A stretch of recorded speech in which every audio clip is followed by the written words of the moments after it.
નમસ્કાર, આપ જોઈ રહ્યા છો spark today news. Karjan national highway 48 ઉપર આવેલા ટોલ નાકામાંથી સ્થાનિકોને મુક્તિ માટે જે આંદોલન શરૂ કરવામાં આવ્યું હતું, જે અંતર્ગત આજરોજ કાર્યકરોને નેશનલ હાઈવે 48 ઉપર ધાવડ ચોકડી ખાતે ભેગા થઈ ટોલ નાકા ખાતે જઈને 21 જેટલા લોકો ટોલ મુક્તિ માટે ટોલ નાકા ખાતે આત્મવિલોપન કરવાના હતા, જેને લઈ કરજણ પોલીસ દ્વારા સવારથી આત્મવિલોપન કરે પહેલા આંદોલનકારીઓની અટકાયત કરવામાં આવી હતી। પોલીસે 21 જેટલા કાર્યકરોની અટકાયત કરી લેતા કાર્યકરોમાં રોષ જોવા મળી રહ્યો છે।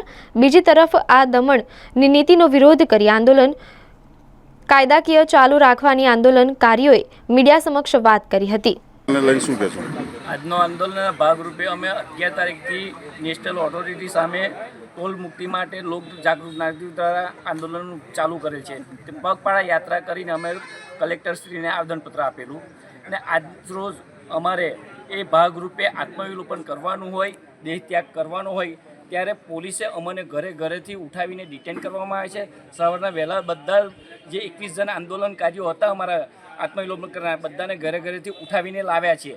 એને સખત શબ્દોમાં વખોડીએ છીએ। અમે આ અંગ્રેજ નીતિની સામે લડત ચાલુ રાખીશું જ્યાં સુધીને વડોદરા જિલ્લાને ટોલ મુક્તિ મળે નહીં ત્યાં સુધી આ આંદોલન ચાલુ રહેશે। અમારી લીગલ ટીમ દ્વારા આ આંદોલનના ભાગરૂપે હવે અમે બેઠક કરીશું ને શું કરવું છે એની માટે પ્રજા વચ્ચે જઈશું વધારે ને પ્રજાને વધારે સાથ અમે સહકાર મેળવીશું અને એના ભાગરૂપે ટોલ મુક્ત મળી રહે એની માટે અમે આંદોલન ચાલુ રાખીશું। કહેવામાં આવે છે કે આગામી દિવસોની અંદર ટોલ નાકા સાથે તમારી આ આંદોલનને લઈને કંઈ મિટિંગનું આયોજન થયું છે? ટોલ મુક્તિ માટેની જે માગણી કરી છે તેના મેનેજર દ્વારા અમારી ટીમ સાથે એક મિટિંગ થઈ છે।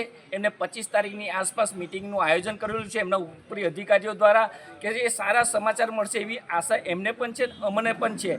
જો સારા સમાચાર મળી જાય, ટોલ મુક્તિ મળી જાય તો અમે બધાને સારું છે, નહીં મળે તો એની લીગલ ટીમ અમારી લીગલ ટીમ દ્વારા એનું આગળની રણનીતિ તૈયાર કરવામાં આવશે।